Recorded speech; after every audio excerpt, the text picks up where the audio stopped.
UPSA Podcast presenta Aprendiendo Juntos, un espacio para conversar de diversos temas con docentes de la U, expertos invitados y personalidades.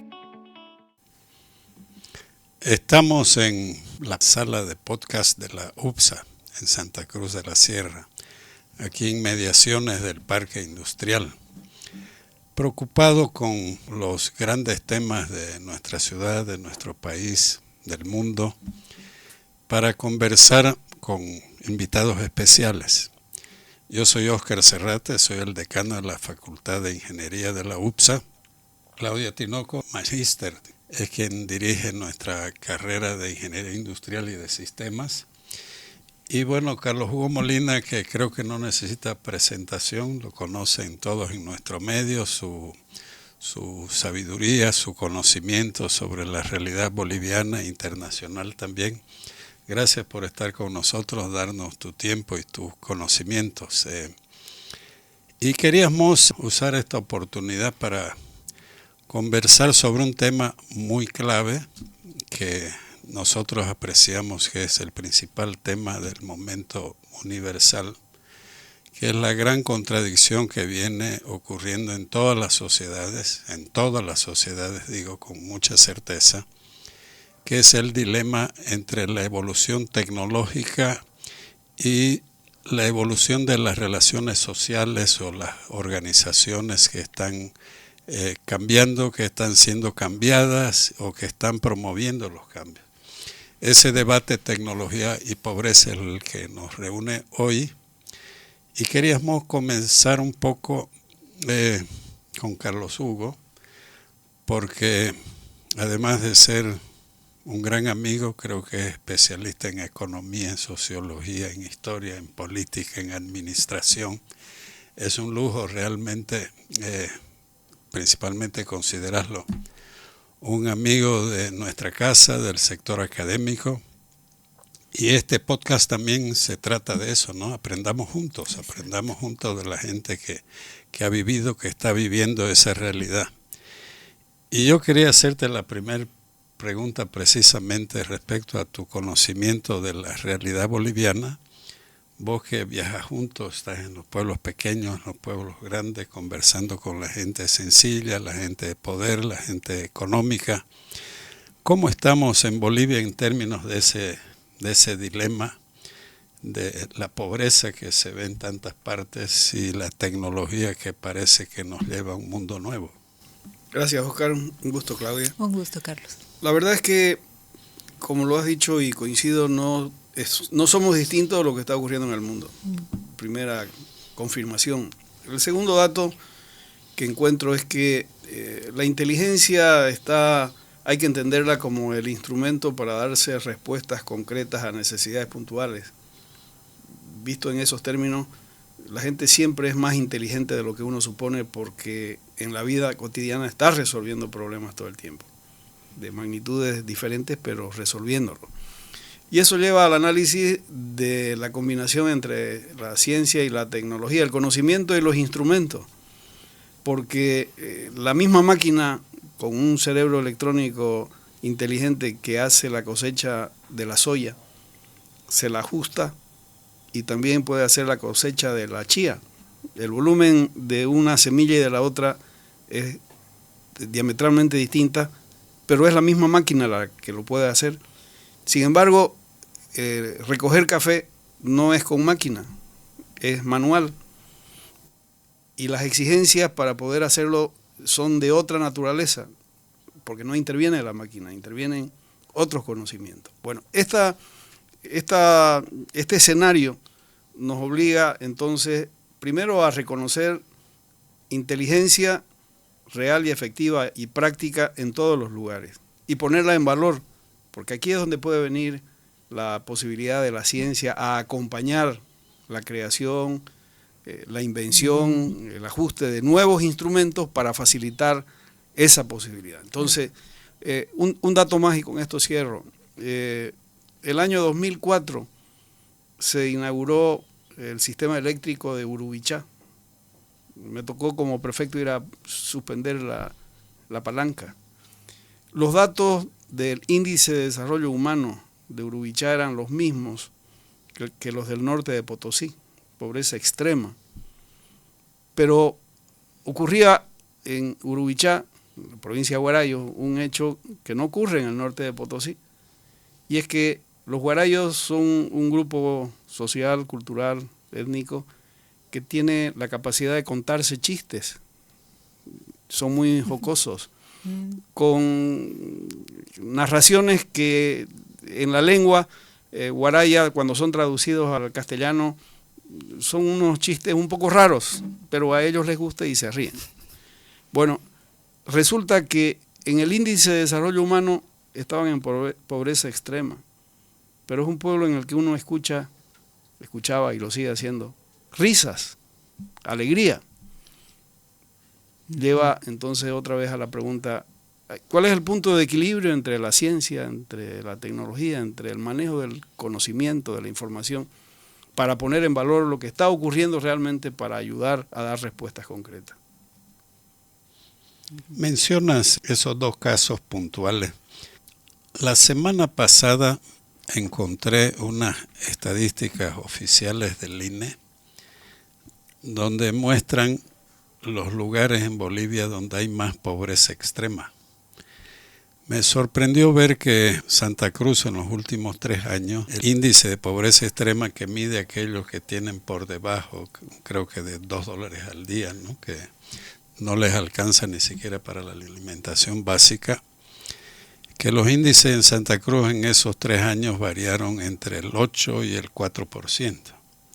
En cambio, en Potosí esos índices eran entre el 28 y el 24%. Vos que has andado el país, ¿está muy diferente hacia el país?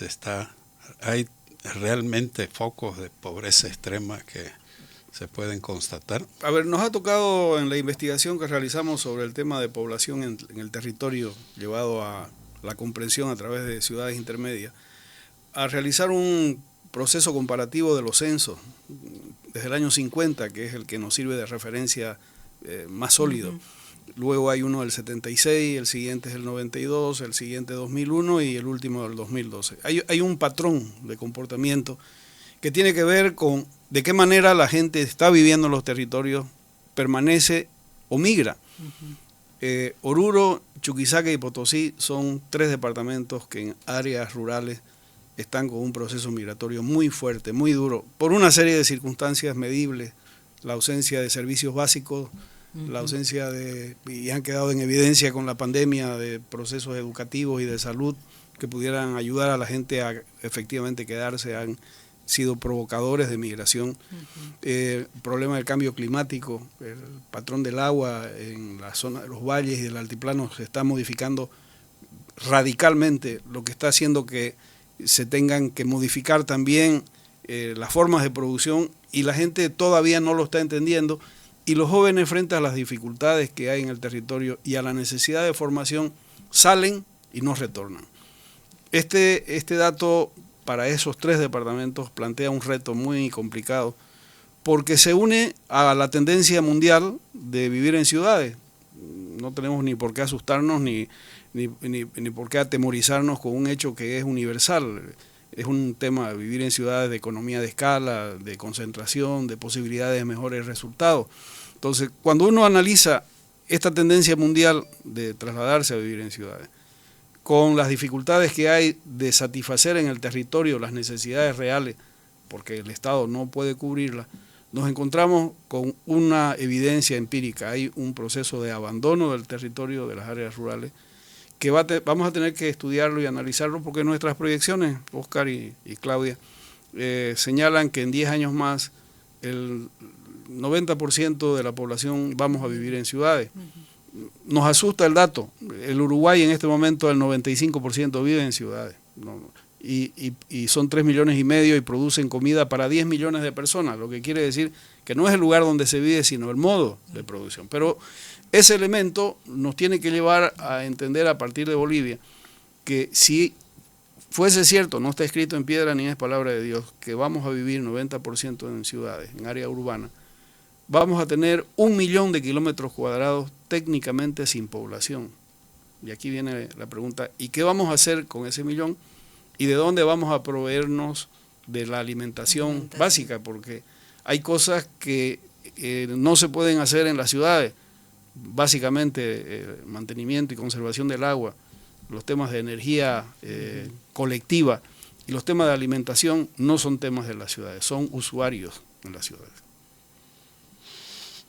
Dramático, ¿no, Claudita? Es. ¿Cómo lo ves en ese campo el desarrollo de la industria, ¿no? ¿Cómo puede interactuar una nueva industrialización, un nuevo proceso de transformación de productos para suplir esas necesidades tan evidentes de alimentación, seguramente de salud, de educación, no se diga? Totalmente. ¿Cómo ves el panorama industrial en esa perspectiva? Bueno, a ver, me gustaría un poco empezar por encontrar esa relación entre los conceptos que titulan justamente este encuentro, ¿no? Lo que es tecnología y pobreza. Cuando uno busca qué es lo que hay de relación entre estos dos conceptos, inmediatamente salta un tercer concepto, que es la famosa brecha digital, ¿sí? Que es el hecho de que en los diferentes sectores de cualquier país, como lo decía Carlos, o sea, no somos los únicos, sino que es una cosa que pasa aparentemente en todo lugar, que es obviamente mucha diferencia en el acceso a lo que son las tecnologías de información y comunicación. Y eso va a tener un efecto en lo que va a ser, lo que ya dijimos, temas de educación, de salud, de acceso a servicios, por ejemplo, financieros, temas de infraestructura. O sea, hay una serie de diferencias que traen como resultado esa famosa brecha digital. Ahora, por otro lado, la evolución que ha ido teniendo la industria en Bolivia, primero hay que enfocarnos en los diferentes sectores que tenemos en Bolivia, o los principales, ¿no? Lo que es, por ejemplo, el sector minero, que yo considero que es como la industria madre, de la cual luego históricamente emergen los demás sectores industriales, y luego viene obviamente el sector de la agroindustria, los sectores textiles o de manufactura, donde están los textiles, alimentos y una serie de otras unidades productivas, ¿no? De todo lo que se necesita. Y evidentemente todo tiende a concentrarse en donde están las principales, el eje troncal en el caso de Bolivia. Entonces hay un reto, como lo dice, y me parece muy interesante lo que dice Carlos, en cómo hacer llegar la tecnología en la medida que se necesita, sobre todo a donde no se encuentra de una manera más accesible. Y ahí es donde está, yo creo, uno de los grandes retos, ¿no? Se va a requerir mucha infraestructura, se va a requerir obviamente mucha capacitación de recursos humanos, que eso es uno de los grandes elementos que hace y que ahonda muchas veces la diferencia. Se va a requerir, por supuesto, políticas que adecúen y permitan el equilibrar y el llevar lo que realmente necesitamos, ¿no?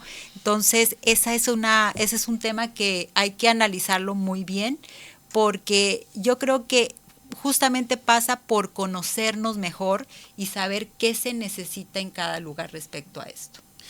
Ahí, Óscar, si me permiten, tenemos la tentación, frente a la evidencia de la que estamos hablando, de fruncir el ceño, de preocuparnos. Y lo que uno encuentra en el mundo en este momento son instrumentos que ayudan a superar la incertidumbre, porque por cada uno de los problemas que tenemos, que estamos viviendo, que son nuestros, que los sentimos así y fuertes porque son nuestros, el mundo se ha dado muchísimas respuestas y la inteligencia va a estar en encontrar qué de eso sirve para hallar nuestras propias respuestas. Así es. Porque si yo digo, a ver, este es de gama media, este aparatito, hay 15 millones en Bolivia de celulares, de los cuales 10 millones son inteligentes. Solo somos 11 millones, quitemos a los niños menores de 3 años que supongo no usan. Bueno, quiere decir que la opción y la oportunidad de llegar a la información, al conocimiento universal, es absolutamente expedita si yo sé usar esto de manera adecuada. Así es. Ya esto ha suplido a la televisión, esto ha suplido a la radio, esto ha suplido al teléfono en sí mismo, a la computadora. Este aparatito es la suma virtuosa de todas esas posibilidades. Así es. Si yo me ubico en esa lógica, entonces quiere decir que tengo la posibilidad de, reconociendo las realidades objetivas, ayudarnos inteligentemente a encontrar otra vez aquello que yo necesito para resolver problemas puntuales y concretos. Pues esa es la inteligencia. Y ahí es donde creo tenemos que hacer un primer esfuerzo o un segundo esfuerzo radical. En la división social del trabajo hay quienes cumplen labores distintas y la complementariedad entre todas ellas es la que da un resultado. La academia tiene que cumplir una función radicalmente propositiva en esta materia. Tiene que acercarse a donde están las dificultades, a donde están, no me gusta la palabra problemas, los retos, para acompañar esos procesos que la realidad me está imponiendo. Cuando hacías el comentario inicial de esa visión que yo planteaba, yo trato de morigerar el impacto diciendo, eso no es ni bueno ni malo, eso es la realidad. Y a esa realidad yo tengo que aproximarme utilizando mi inteligencia. Porque si yo a un banquero lo coloco en el TIMNIS y lo dejo ahí, pues probablemente al quinto día que vaya a buscarlo no sé si estará vivo. O si traigo a un indígena arawak y lo pongo en medio de la ciudad, pues se va a morir a tiricia, porque no, ¿cómo va a ser en un medio distinto del suyo? Cuando yo combino inteligentemente conocimiento, información y tecnología, estoy acercándome a la vida. Y en cada momento la opción está evidentemente en la posibilidad de dar saltos. Aquí sí, el tema de los saltos tecnológicos que el mundo está dando en esta materia, tenemos que verlos de qué manera nos sirven. La forma como lo coloca Carlos Hugo y comparto es que da la impresión que mirando hacia adelante nosotros vamos a tener un país bastante urbano, 90%, sí. Dice, bueno, eso es casi la totalidad. No es la misma Bolivia de hace 50 años, donde el tema más bien era campesino, era el trabajador del campo. ¿Cómo ha ido evolucionando la industria? Porque todo eso estamos en un marco de globalización también. Y quizás algunos autores dicen hiperglobalización, porque es mucho más globalizado de lo que era también hace 50 años. O sea, tenemos conexiones con China, con África, diariamente hacemos exportaciones, importaciones de todas partes, nos comunicamos con todas partes. Dentro de ese ambiente, ¿cómo evoluciona la industria? ¿Qué se puede hacer para buscar lo que creo que todo el mundo busca, que es el empleo, ¿no? El trabajo productivo, aquel que permite que la gente se desarrolle, ¿no? Sí, bueno, la evolución que ha tenido la industria, lo teóricamente es obviamente desde la revolución industrial a lo que ahora llamamos la famosa industria 4.0, que me encantó lo que dijo usted en algún momento, desde el hacer las cosas a mano artesanalmente hasta ahora decirle a Siri que haga algo por nosotros, ¿no? Esa es un poco la evolución que ha tenido en grandes rasgos. Pero en Bolivia se puede identificar claramente los hitos que ha ido viviendo en esa evolución desde la revolución industrial, donde estaba caracterizada por tecnología más bien de tipo mecanizada, obviamente usando la energía del vapor. Luego viene la industria 2.0, donde ya empezamos o se empieza a utilizar la electricidad, empiezan a utilizarse máquinas eléctricas. Luego viene la industria 3.0, que se caracteriza por todos los temas de automatización, ya se empieza con las tecnologías de información, hasta la 4.0, donde ahora está caracterizada por el uso de lo que es el Internet, el Internet de las cosas, los datos, la Big Data, la inteligencia artificial, todo eso ya en los sistemas productivos, ¿no? En Bolivia yo pienso que coexisten todavía elementos de las 4 etapas de la evolución de la industria.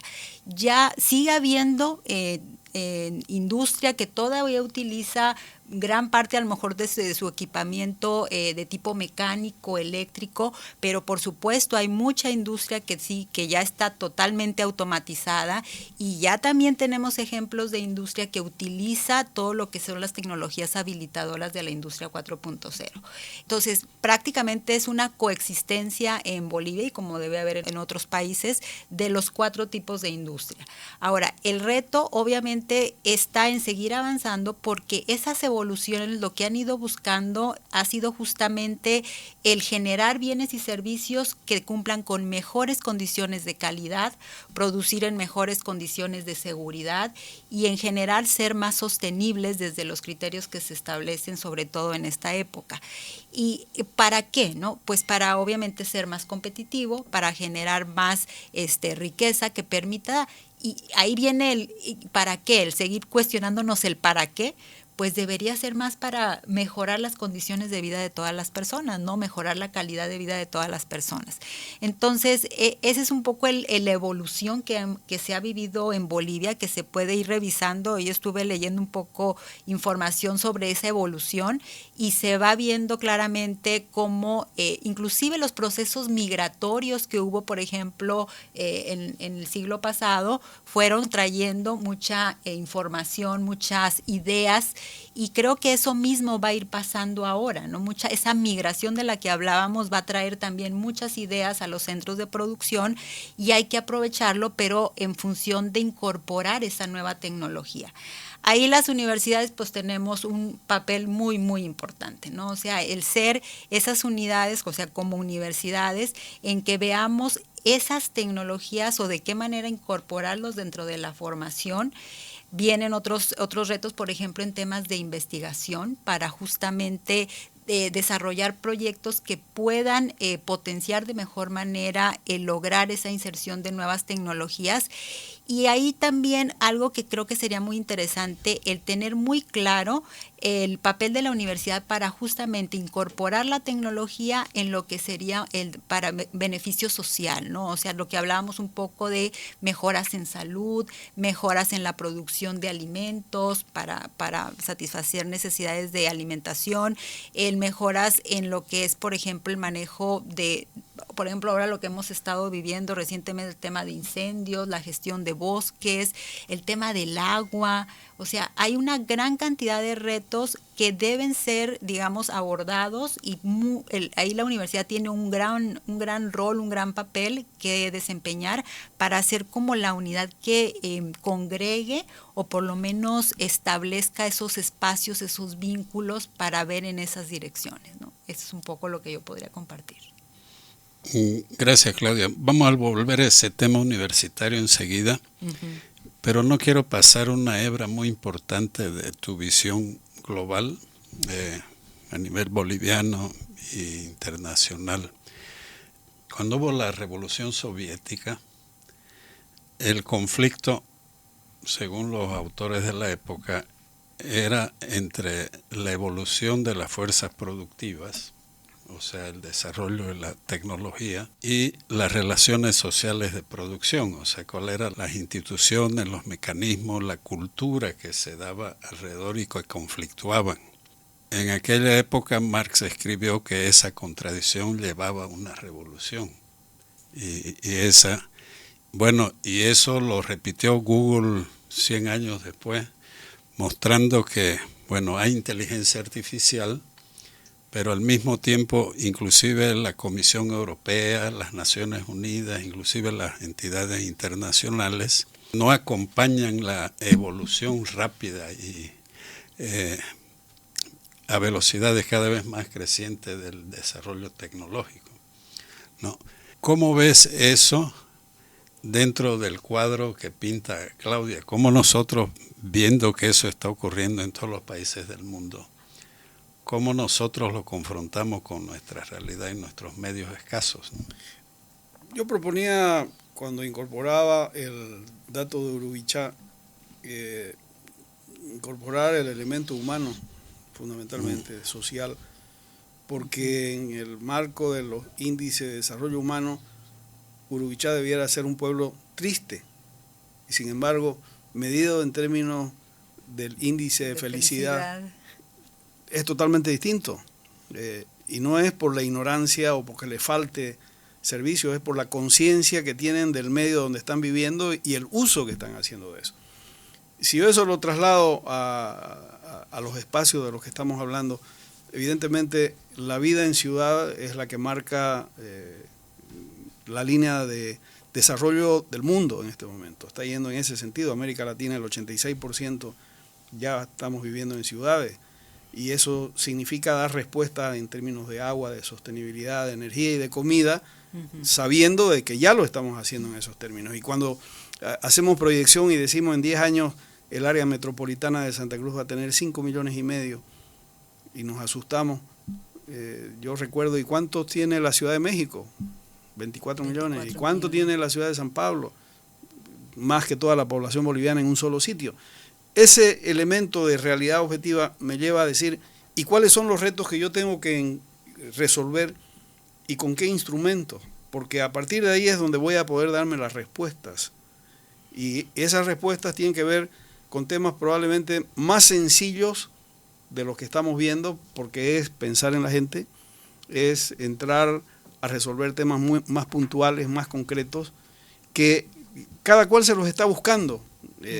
La esperanza de que existan políticas públicas que acompañen esto va a ser siempre una demanda desde el punto de vista de ciudadanía, pero yo tengo que confiar en que la capacidad innovativa de la gente, de las universidades, de los grupos empresariales, de los grupos sociales que están metidos en esto, puedan adelantarse a las políticas públicas y servirles de ejemplo y servirles de modelo.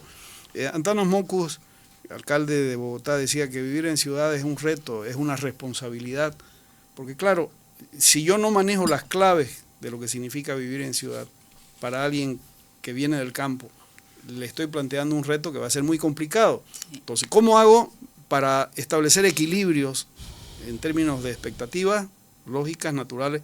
Una de las razones de la migración es esa, precisamente es la búsqueda de mejores condiciones. Claro. Salgo de donde no tengo y busco algo donde creo que hay. No es garantía absoluta de que eso sea así, pero esa es la expectativa. ¿Y cómo hago para que no esté trasladando la pobreza del campo a la ciudad? Porque el que va a la ciudad lo que está buscando son oportunidades. Exacto. Y en el caso de Bolivia, esas oportunidades están marcadas, Óscar y Claudia, en 30 ciudades, en 30 municipios en los cuales la gente está migrando, está yendo en búsqueda de trabajo, sin que exista una política pública, una definición en ese sentido. Lo hace porque cree, tiene olfato, tinca, se diría. Sí, claro, es la percepción de que ahí hay algo, y por eso se van a Riberalta, o por eso se van a Yacuiba, o a San Ignacio de Velasco, se reparte. Entonces, el equilibrio va a hacer que podamos acompañar lo que está ocurriendo en el territorio, no lo que creemos, sino lo que está ocurriendo, y a partir de ahí definir cuáles son las necesidades a las que hay que dar respuesta. Porque el mundo te está obligando en este momento a darte respuesta básica desde la conservación del agua, porque sin agua no hay vida. Exacto. Hemos tenido un periodo complicadísimo con el humo. Esto es cíclico. Llega la lluvia y se olvida uno del humo, naturalmente, pues no vamos a vivir sufriendo.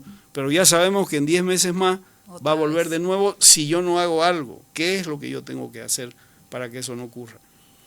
Y la utilización del espacio.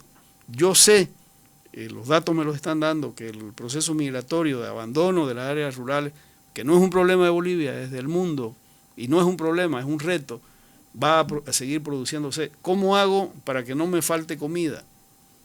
¿Cómo hago? Entonces, esos retos tienen que ser planteados no solo desde la política, sino desde la sociedad, desde la necesidad concreta. Y aquí la academia juega un papel fundamental en unir información y conocimiento y tecnología, instrumentos que puedan ayudar a dar respuestas. Interesante como mensaje central, ¿no? Dicho de otra manera, Carlos Hugo, cómo hacer puente entre la tecnología y la pobreza, ¿no? Que parecen tan divorciados, que parecen marchando a velocidades diferentes o en direcciones diferentes.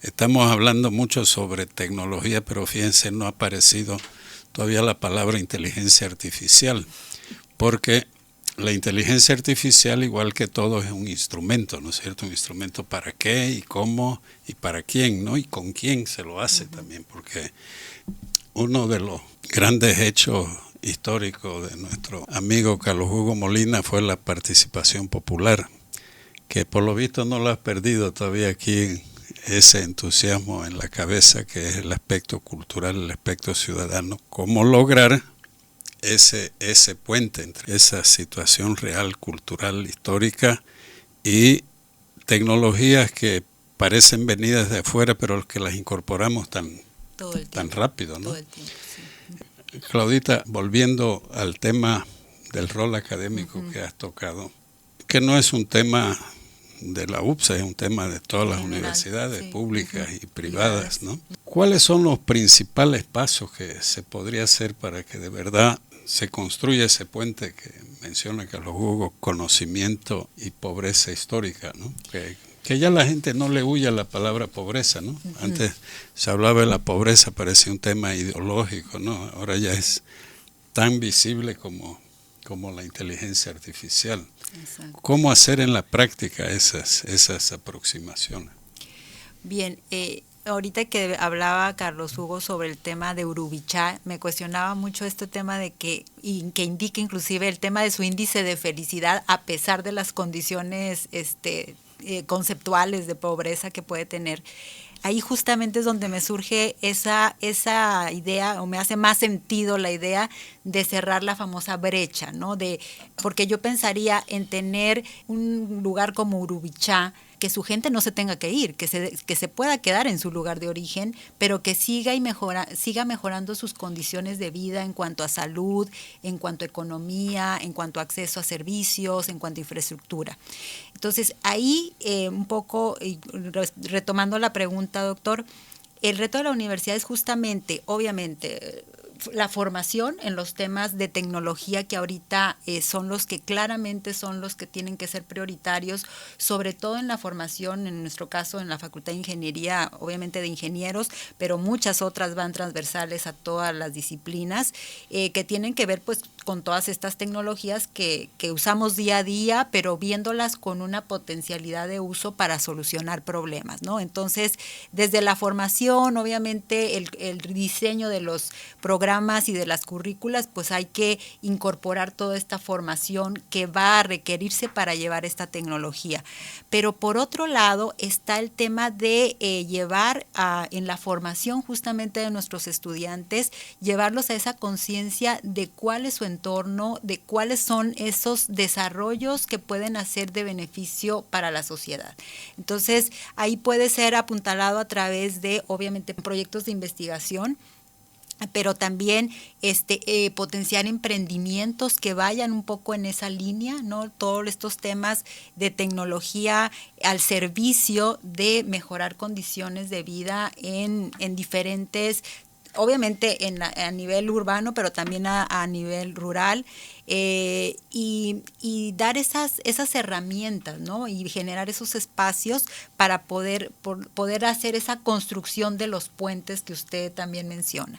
El otro aspecto que también es súper importante y que creo que es obviamente darle a los estudiantes esa visión de modelos que se han llevado a cabo en otros lados, o sea, el ver hacia afuera qué ejemplos exitosos puede haber para obviamente incorporarlos en diferentes entornos de aquí de la región y en general de Bolivia. En uno de mis viajes en el Ecuador, un diputado de apellido Bolívar dijo una frase que me quedó contundente. Dijo, no somos pobres, estamos pobres. O sea, la pobreza no es una condición intrínseca de la calidad humana, es una condición modificable. Podemos cambiar. Y el podemos cambiar, volvemos a la inteligencia artificial o no, a la inteligencia, de utilizar lo que sabemos, lo que conocemos, lo que tenemos para dar un salto y modificarlo. Entonces, cuando en este ambiente y el destino de este diálogo es abierto, pero fundamentalmente a un dato que me gusta repetir por la evidencia empírica, en Bolivia el 60% de la población es menor de 30 años. Joven. Este dato es contundente. Aquí Joven. hay un bono demográfico que es una oportunidad extraordinaria, excepcional, no solo como mano de obra, como posibilidad de trabajo, como creatividad, sino potencialmente de dificultades reales y efectivas si es que no se encuentra un equilibrio para que los jóvenes hagan algo y se desarrollen. Exacto. Y son las maras en Centroamérica, para ponerle un nombre rápido. Entonces, Sí. frente a ese hecho, la inteligencia artificial y la inteligencia no artificial, la inteligencia me tiene que ayudar a descubrir de qué manera puedo utilizarla a partir de la existencia de instrumentos que ya los tengo en mi poder, que ya los estoy manejando para poder usarlos de mejor manera.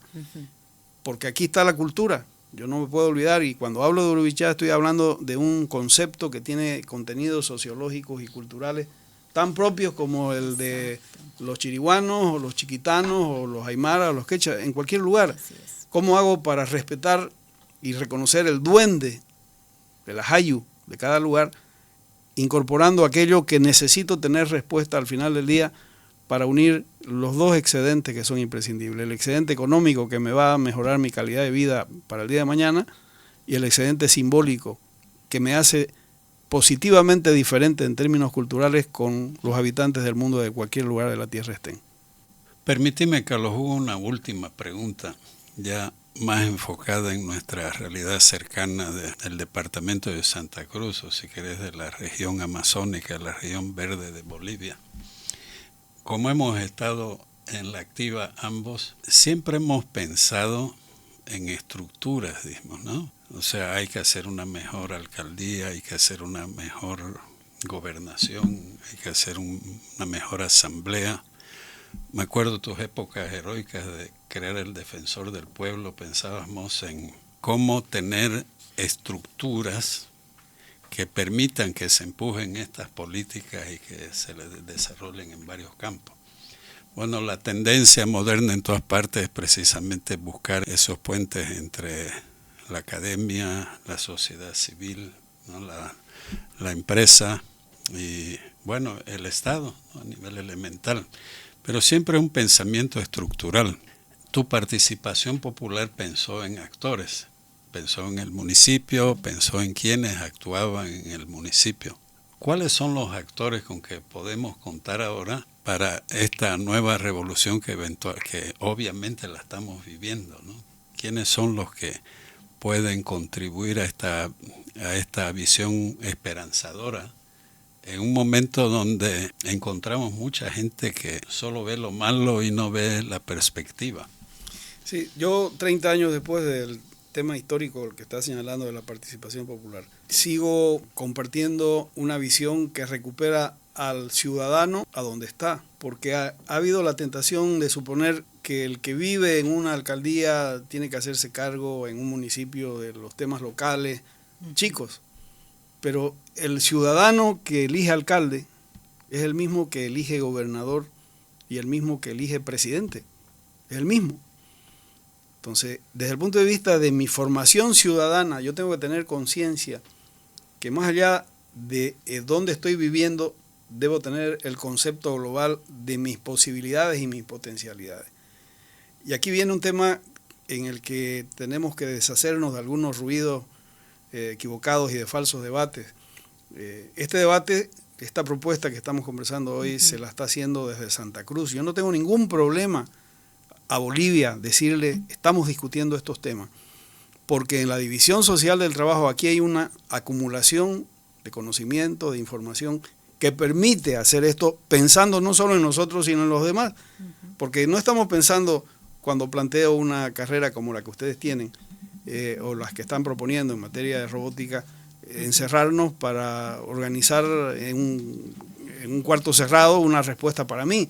Yo estoy pensando en Bolivia y estoy pensando en el 1.000.000 de kilómetros cuadrados que no va a tener gente en el volumen en el que hemos estado mentalmente acostumbrados. Entonces, este nuevo orden, esta nueva narrativa que tiene que tener data, información, que tiene que tener poesía, debe estar escuchada bonita, pero que tiene que tener magia, que es la innovación, que es lo disruptivo, se plantea a partir de estos espacios con ciudadanos que vivan donde vivan. Debiéramos manejar claves similares en materia de desarrollo. de comprensión de nuestra realidad y de búsqueda de respuestas. El otro día vinieron a visitarnos gente de la CAO y les pregunté cuál es el mercado de ustedes. 80% me dicen que es el resto de Bolivia. O sea, va mucho en esa línea que vos decís. El memorándum de 1904, eso es, para conversarlo en otra oportunidad. Sí, para otra oportunidad, Claudita, y agarrando esa hebra, bueno, nosotros en ingeniería siempre pensamos en proyectos, ¿no es cierto? Proyectos. Hemos perdido un poco eso, ¿no? Porque antes luchábamos por el proyecto de los anillos, el proyecto de la loseta o del agua potable, del alcantarillado, de la electricidad, el mutún, ¿no? Los proyectos parece que han ido desapareciendo de nuestra voz, ¿no? Crear cosas, hacer cosas, ¿no? ¿Cómo podemos hacer nosotros en ingeniería para insistir en esa línea?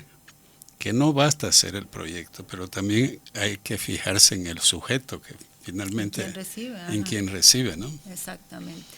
Bueno, yo creo que este tema de los proyectos es realmente algo que debe, yo creo que hay un marco que ahorita sí serviría mucho para definir este concepto o estos proyectos, ¿no? Por ejemplo, yo pienso mucho en lo que es los ODS. Creo que los Objetivos para el Desarrollo Sostenible son un marco muy interesante para justamente buscar y definir proyectos que tengan que ver con esto, con el mejorar las condiciones de vida, pero también proteger el medio ambiente sin dejar de ser económicamente sostenibles, ¿no? Entonces, creo que ahí hay un marco muy interesante para generar proyectos incorporando todos los temas de tecnología que pudiéramos estar hablando, ¿no? Todo este tema de la inteligencia artificial, la ciberseguridad y todo lo que se habla ahorita, pero con un fin que realmente nos beneficia a todos. Entonces, creo que ahí hay un marco muy interesante y es un reto inclusive de formación, el tema de la gestión de proyectos, pero como para orientados a lograr un desarrollo sostenible.